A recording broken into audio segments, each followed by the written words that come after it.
Okay, in this video we're going to talk about moles and Avogadro's number.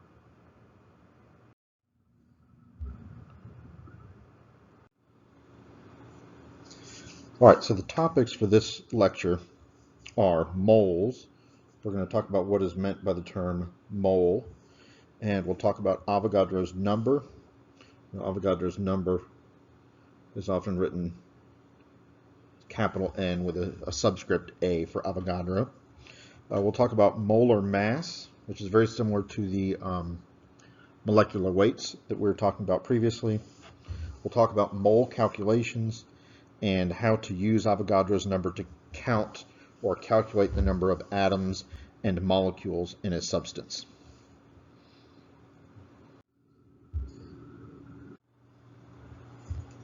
Okay, let's start by talking about moles.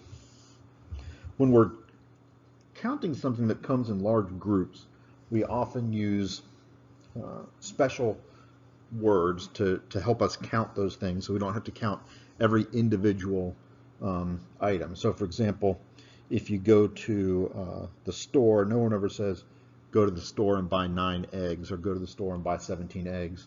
They say go to the store and get a dozen eggs or 2 dozen eggs or something like that. And we recognize that this word dozen is just a special word meaning 12, right? Just makes the counting easier. Likewise, if you were going to have a party, you wouldn't say, I'm going to go to the store and buy 32 cans of Diet Coke and 47 cans of regular Coke and 13 cans of root beer, right? You might say, I'm going to go to the store and get a case of Diet Coke and 2 cases of regular Coke and a case of root beer, right? And understanding that in each of those, a case of those drinks contains 24, right? For things that are even larger, like if you're buying napkins or paper plates or things like that, they're sometimes sold in a unit called a gross, which is 144, right? Because you wouldn't want to have to count out 627 napkins. You might say, oh, let's just get 4 gross napkins, right?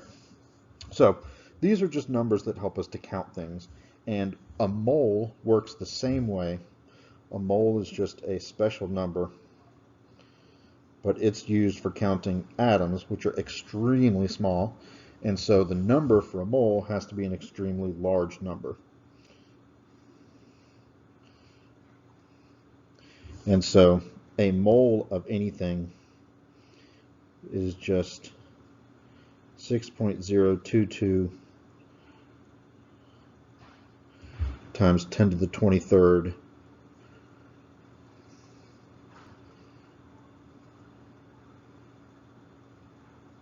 of that thing, right? And this number here, of course,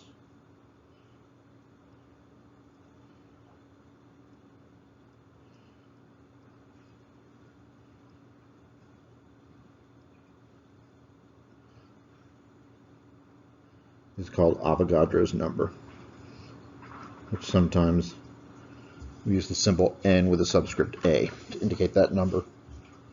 So a mole is that number of any particular thing depending on what that thing is. So for example, 1 mole of water, since water is a compound, 1 mole of water would be 6.022 times 10 to the 23rd molecules.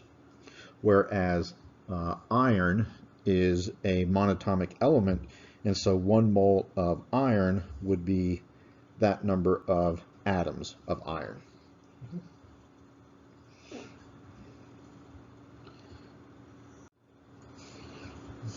One thing that you should know about moles when you're doing calculations, talking about chemical substances, for most common substances like salt and water and sugar and iron oxide and copper sulfate and baking soda and things like that,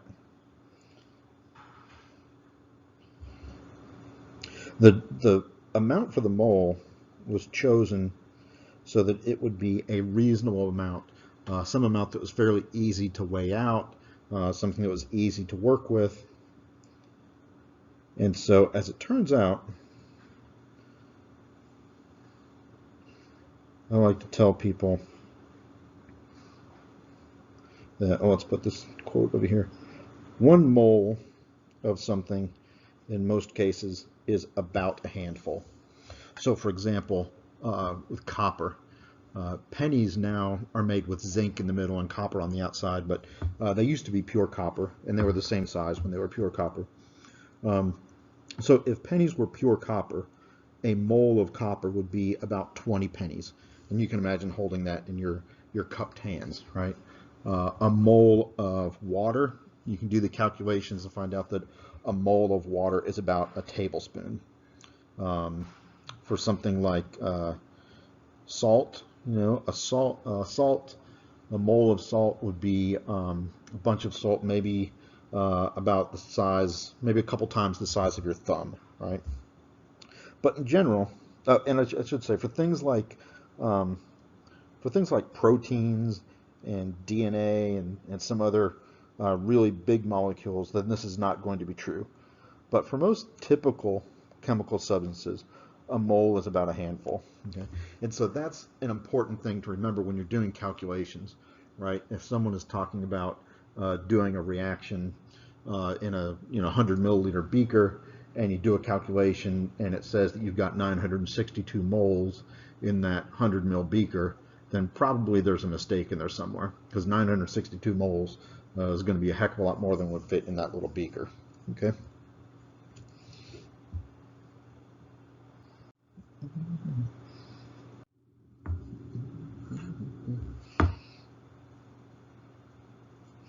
Okay, so we were talking a little bit ago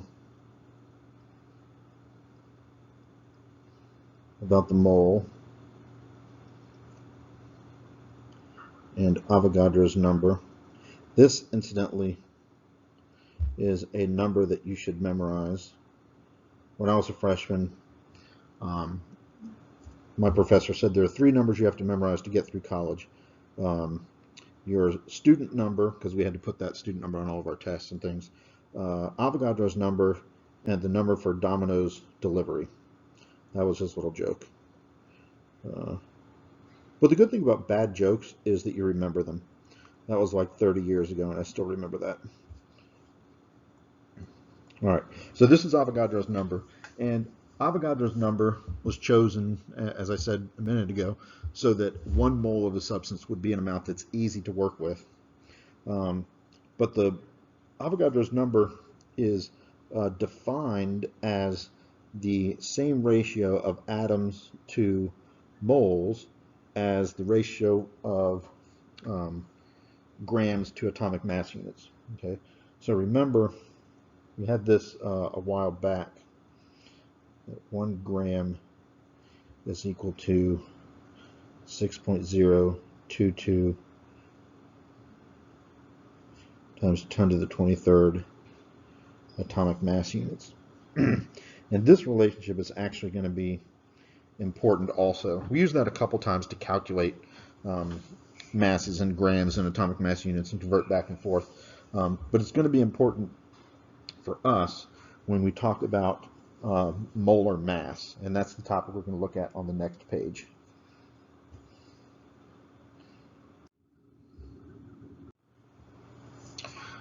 All right, so our next term is molar mass, and molar mass is related to the molecular weight that we talked about previously. The molecular weight was the average mass of a single molecule of a substance, and the molar mass is similar. It's just the mass of a mole of some substance. In fact, this word molar here really is just an adjective. Molar, anything, means of 1 mole of that thing. So you can describe, for gases, you can describe a molar volume, or you can describe a molar energy content, or a molar heat of formation. And that word molar just means related to 1 mole of that thing. Okay, so the molar mass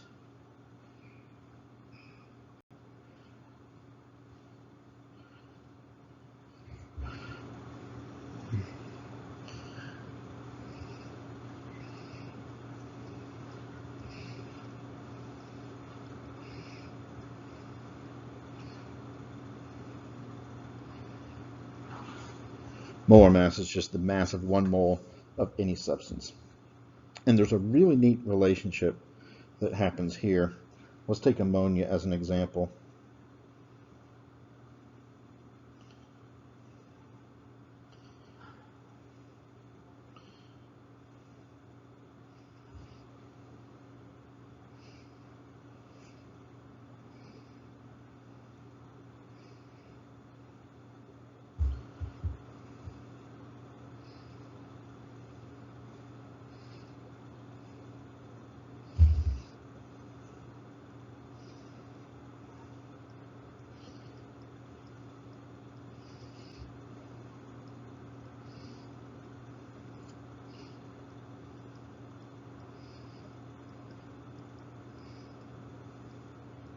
All right, so we talked last time about how to calculate a molecular weight using the periodic table. And now let's look at molar mass. Okay, so the molecular weight of ammonia is 17.03 atomic mass units. We want to know what the molar mass is of ammonia. And so what that means is, what is the mass of 1 mole of ammonia? So we can set up a calculation like this.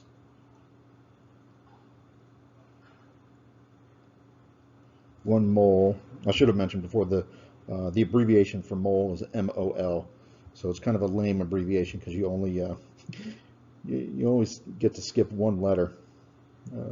But still, MOL, that's the abbreviation for mole. Okay. So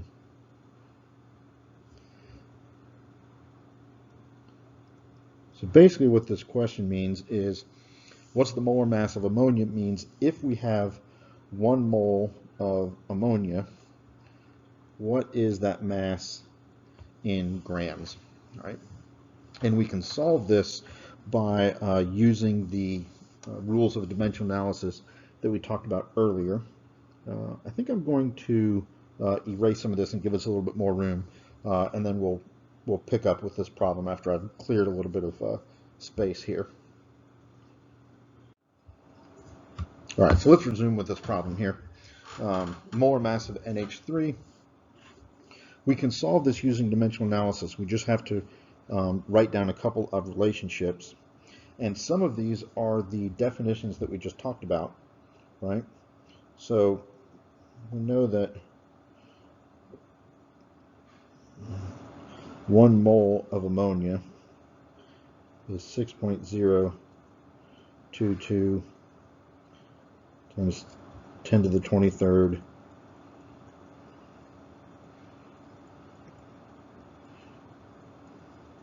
ammonia molecules, right? And that's just the definition of a mole, right? We also know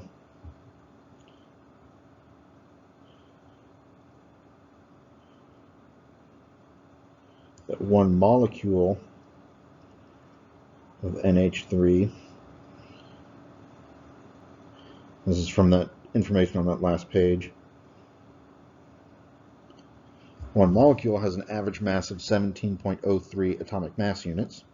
Okay, and we know, put this over here, we know that 1 gram is 6.022 times 10 to the 23rd atomic mass units.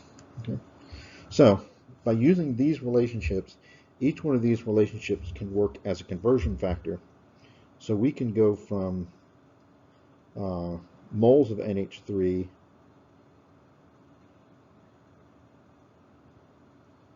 to molecules of NH3 using this first relationship here.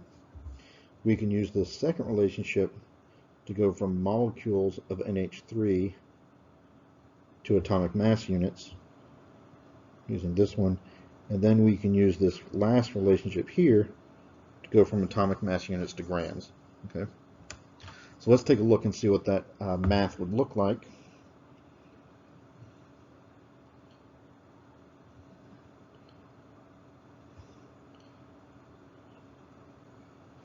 Okay. Then, as a reminder, what we're going to do is we're going to take each one of these statements here, these equals statements, and we're going to convert them into a fraction. and that fraction is a conversion factor. Okay, so 1 mole of NH3,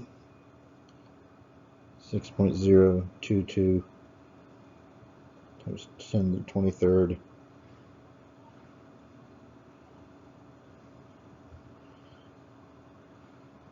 molecules. Whoever was thinking up abbreviations should have come up with an abbreviation for molecule, because that's the one that drives me crazy. Okay. And then we know that 1 NH3, I'm going to write it down here, molecule has a mass of 17.03 atomic mass units. And finally, we know that 6.022 times 10 to the 23 atomic mass units is 1 gram. And we want to check and make sure that all of our units cancel out. Moles of NH3 cancels moles of NH3. NH3 molecules cancels NH3 molecules. And atomic mass units cancels atomic mass units. And then when we run the math on this, you can put it in your calculator if you want, right? But what's going to happen is this Avogadro's number here is going to cancel out that Avogadro's number here, and so we end up with 17.03 grams of ammonia. Okay. And this is going to happen all the time. No matter what the substance is, you set up this equation the same way, and Avogadro's number here cancels with Avogadro's number here. So it's always the case that whatever the molecular weight is in atomic mass units, the molar mass is going to be exactly the same thing in grams, right? So for example,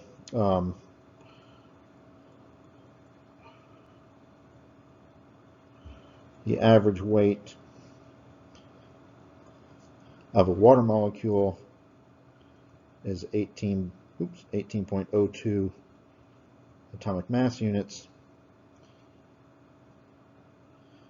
1 mole of water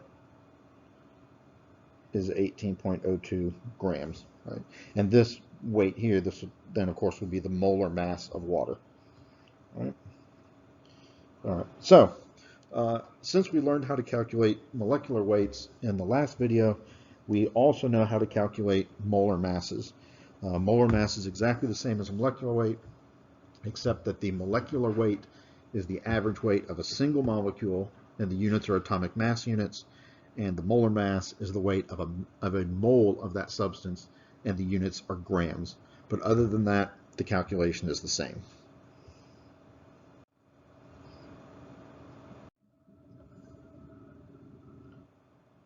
All right, so now we've got molar mass. We know how to calculate a molar mass.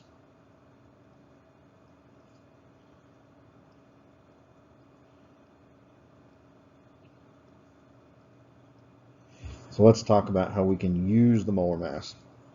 Okay. Molar mass, if you remember back to the previously, we talked about intensive and extensive properties. Molar mass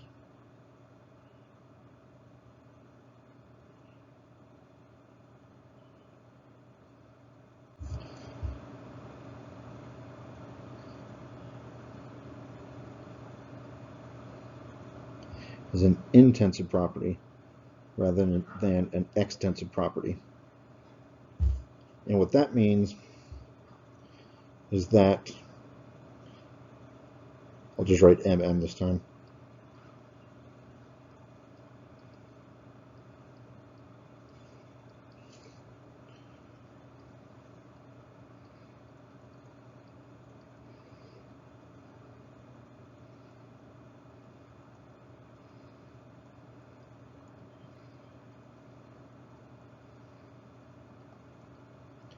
So what that means is that the molar mass is not just a number, it is a relationship. So if we take, for example, from the last page, uh,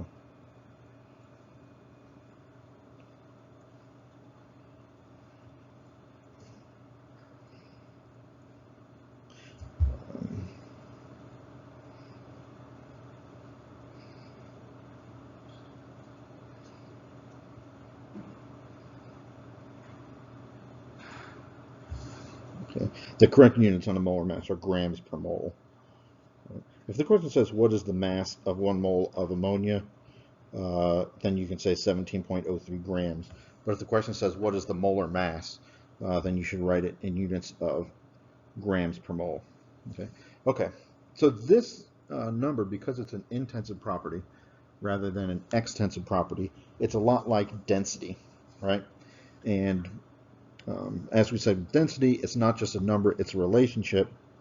So if we say the molar mass of ammonia is 17.03 grams per mole, what we really mean is that 1 mole of NH3 is equal to 17.03 grams of NH3. And if those two things are equal to one another,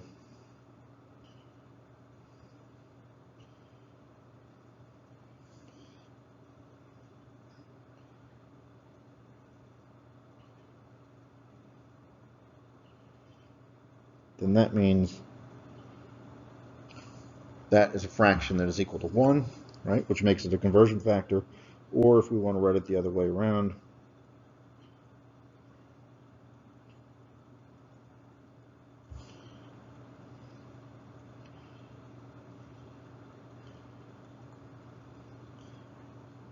that is also a fraction that's equal to 1. And so that's a conversion factor. Okay? So the molar mass is something we can calculate, but once we've calculated it, we should remember that it is a relationship between the mass of a substance and the chemical amount, right? The number of molecules, which is 1 mole. And because it's a relationship, it can be used as a conversion factor. All right, so let's see how we might use that.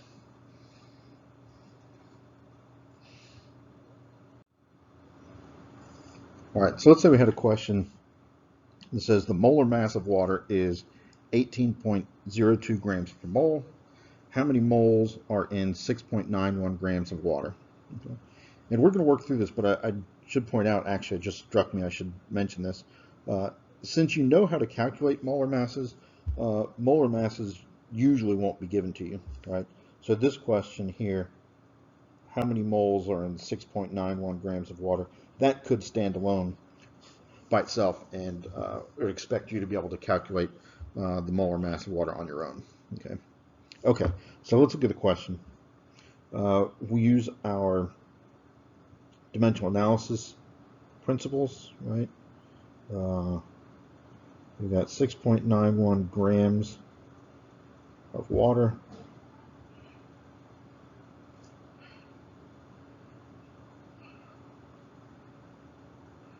And we want to know how many moles of water that is, right? The information that we have to work with is this molar mass here, and we remember that that molar mass is not a number but a relationship, which means 1 mole of water equals 18.02 grams of water. Right? Then this becomes really, really simple, because this relationship here allows us to convert between moles and grams, and that is what this question is asking us to do. So we can just do this in one step, right? This will be a really quick and simple one. Right.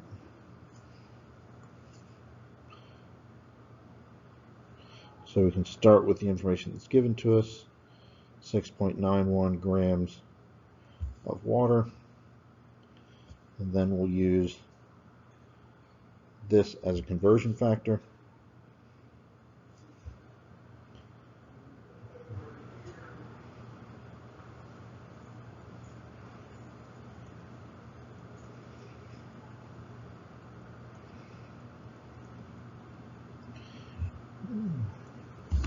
And two things we should do before the math. One is check to make sure that our units cancel out. Our grams of water cancels with grams of water. And the other thing we should do is estimate an answer. So 1 mole of water is 18 grams. This is 6.91. 6 is a third of 18, so this should be a little bit more than a third of a mole. Maybe 0.35, maybe 0.4, something like that. So I'll take this, put it in our calculator. Take 6.91 divided by 18.02. Yeah, and I got 0.38346 moles. And let's remember our rules for significant figures. We've got 3 significant figures here, 4 significant figures here. So our result should be rounded to 3 significant figures. So we want to write this as 0.383 moles.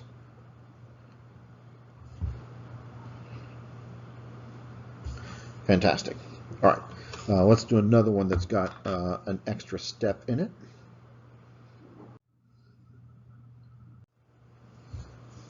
Okay, so here's a problem dealing with copper, and this one is about an old penny. I think they switched and started putting zinc in the middle of pennies because zinc is cheaper than copper. Something like 1982. So pennies older than 1982 actually are made of pure copper. Okay, so let's say we've got a copper penny with a mass of 3.17 grams. We want to know how many copper atoms are in the penny. Okay, so let's start with, we've got 3.17 grams of copper, and we want to know how many copper atoms there are. All right. Now we can use the molar mass to get the number of moles of copper, and we can get the molar mass, of course, from the periodic table. Okay, if this were a compound, we'd have to do a calculation to calculate the formula weight, and that of course would be the same as the molar mass. But because this is just an element, we can get the molar mass directly off the table, because the molar mass is just going to be the same as the average atomic weight. Okay. So if we look at the periodic table, we see that the average atomic weight, or the molar mass for copper, is 63.55.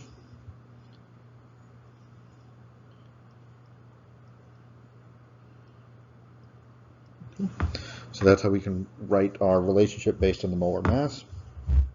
And ultimately we want to know how many atoms there are. So for that we have to go back to the definition of the mole and Avogadro's number. So 1 mole of copper is 6.022 times 10 to the 23rd copper atoms. Okay. Again, if it was a compound, that would be molecules, but because it's an element, it's atoms. Okay.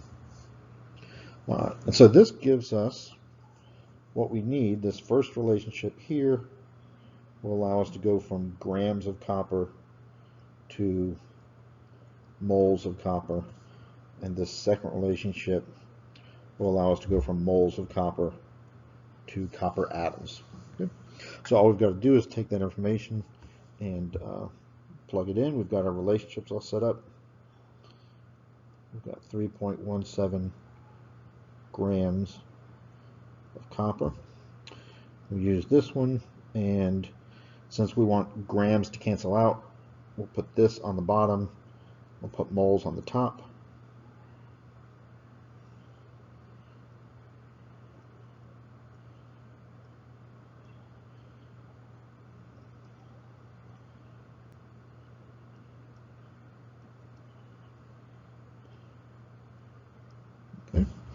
And then for the second step, we're going to use this relationship. Now we want the result to be copper atoms, so we're going to put that on the top. And we want the moles to cancel out, so we're going to put that on the bottom.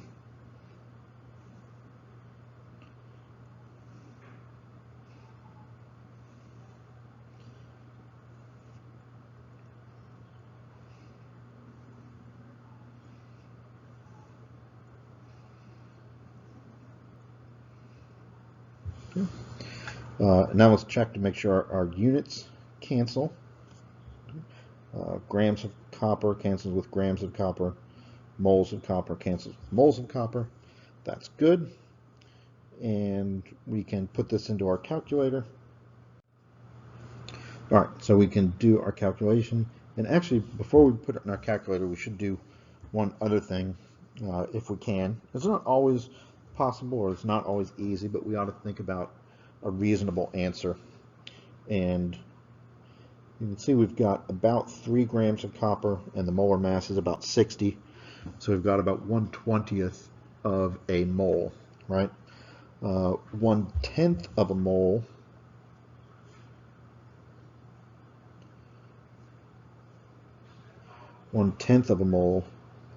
would be about 6 times 10 to the 22 atoms.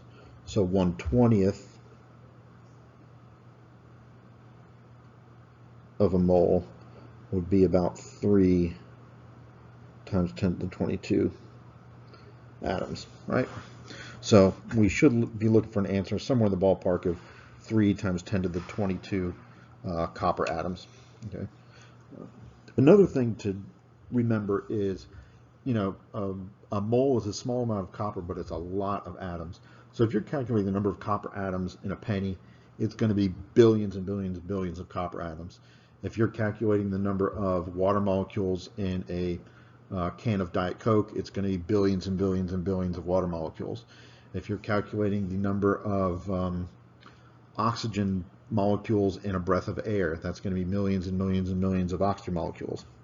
My point is, if you're calculating anything of a reasonable size, anything that's, you know, a macroscopic object, the number of atoms is going to be billions and billions and billions and billions. If you get a number like 16, that's a mistake. If you get a number like 10 to the minus 5, that's a mistake, right?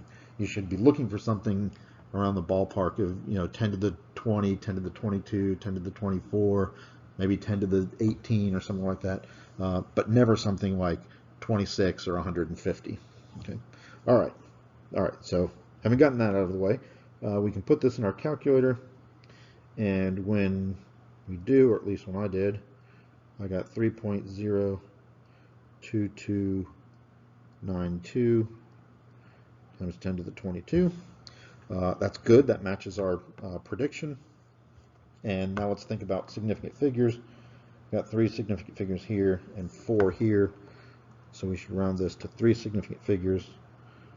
So our result ultimately is going to be 3.02 times 10 to the 22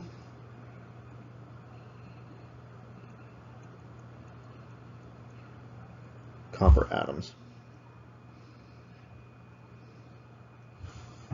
All right, lovely.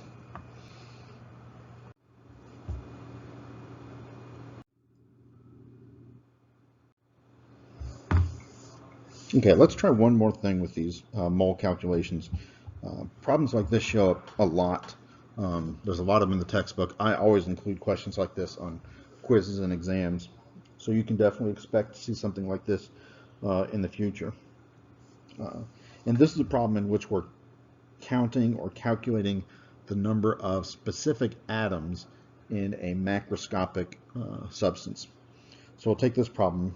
Benzoic acid, which has the formula C7H6O2, has a molar mass of 122.12 grams per mole. How many carbon atoms are in 5 grams of benzoic acid? Okay.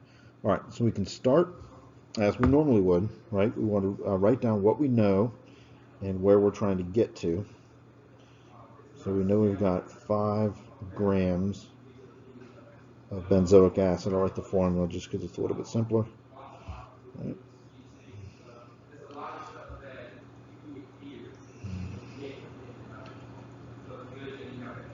And we want to know how many carbon atoms that is. So what we need is, we just need a couple of relationships that allow us to get from point A to point B. We don't necessarily know how many steps that's going to be, but we need a couple of conversion factors to work as kind of bridges there, right? Now one of them is pretty easy. We've got this molar mass here, right? And even if, it might turn out sometimes we don't need it, right? But if we've got the molar mass, let's go ahead and start that as our first potential relationship, or our first potential conversion factor. So that molar mass means that 1 mole of benzoic acid is equal to 122.12 grams of benzoic acid. Okay, and we can also use, as always, we can always use Avogadro's number, right, which tells us that 1 mole of benzoic acid contains 6.022 times 10 to the 23rd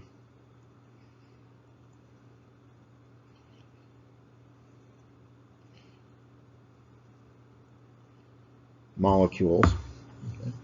And this will allow us to go from, this first relationship will allow us to go from grams of benzoic acid to moles of benzoic acid. The second relationship will allow us to go to molecules, but we still need one more step here to go from molecules to carbon atoms, and that comes from the formula itself, right? If you remember, what that formula means is that this molecule, benzoic acid, each of the molecules is composed of 7 carbon atoms, 6 hydrogen atoms, and 2 oxygen atoms. So this means 1 benzoic acid molecule contains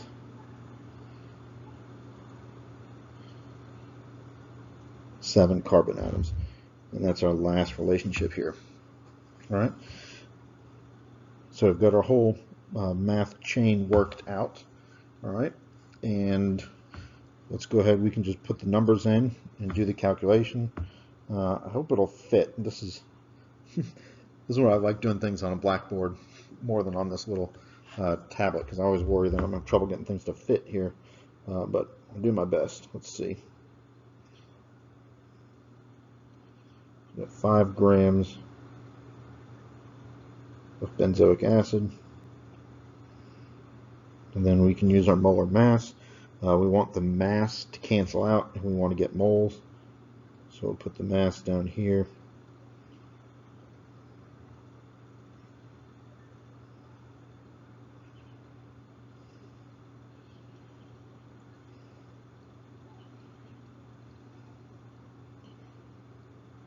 And then for our second step here, we want to convert moles into molecules. So we'll put moles on the bottom.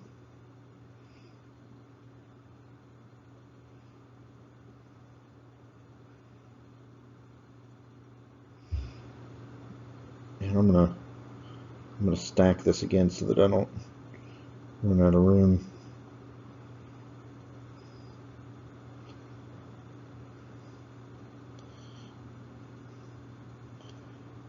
Molecules. Okay. And then finally, our last step,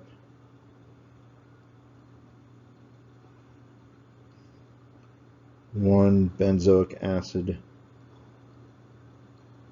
molecule contains 7 carbon atoms. Let's check and make sure that our units cancel out. Grams of benzoic acid cancels grams of benzoic acid. Moles of benzoic acid cancels moles of benzoic acid. And benzoic acid molecules cancel to give us carbon atoms. Okay. We want to do a little bit of calculate an estimate, right?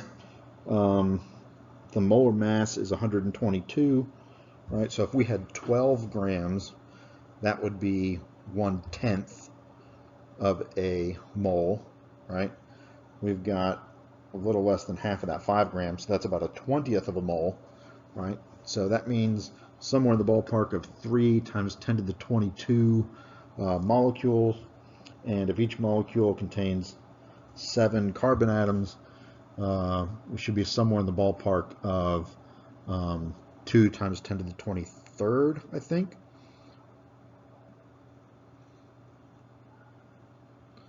Something like that. Somewhere around 1 times 10 to the 23rd, somewhere in that ballpark. Maybe 2 times 10 to the 23rd. But definitely not 10 to the 18 or 10 to the 46 or 0.52, right? Okay, so when I did that, I got 1.7259 times 10 to the 23. Apologize for the handwriting. I'll write it bigger in a minute. We want to think about significant figures. We've got 5 here, or excuse me, we've got 3 significant figures here, 5 sig figs here, 4 sig figs here. Now this here, 7 carbon atoms in a molecule, that's a counting number, right? There aren't 7.2 carbon atoms or 6.9 carbon atoms. That's a counting number, that's exact, so that it has an infinite number of significant figures. Okay, that means if we look at all of those things, we should be rounding this to 3 sig figs. So our final answer is going to be 1.73, it looks like.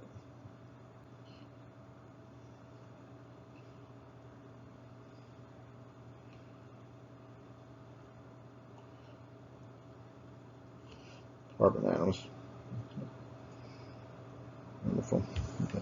Let me mention one other thing too. If you wanted to, you could have done this as 3 separate problems. If you wanted to take your 5 grams and calculate the number of moles, you could do that as one calculation. And then once you calculate the number of moles, you could use that to calculate the number of molecules. And once you calculate the number of molecules, you could use that to calculate the number of carbon atoms. If you want to do that in 3 steps, you absolutely can do that if you would like to. Once you get used to it, once you get used to dimensional analysis, it just becomes a little bit easier and more efficient to string all those things together. You might try it both ways. You might try it this way and then try calculating in 3 steps and see if you do indeed get the same thing. All right, wonderful.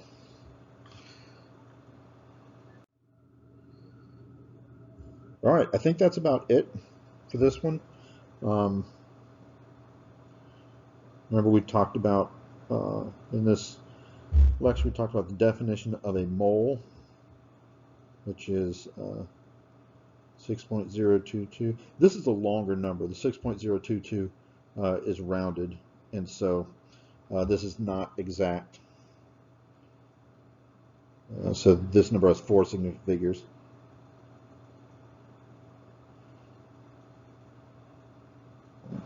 So a mole of something is this many of that thing. If it's an element like xenon or iron or something, it means that number of atoms. If it's a compound, it means that number of molecules. And remember, for most common substances,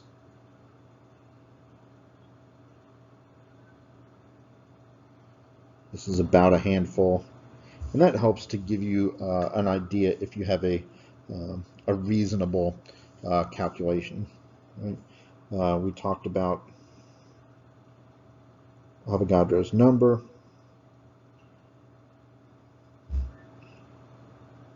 which is a number that you need to memorize. All right, and that's this here. A reminder that the relationship of atoms to moles is the same as the relationship between grams and atomic mass units.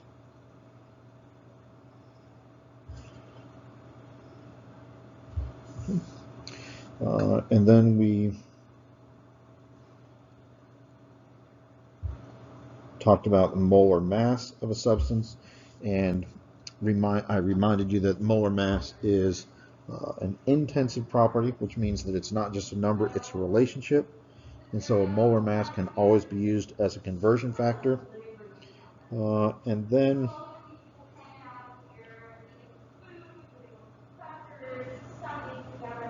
we did some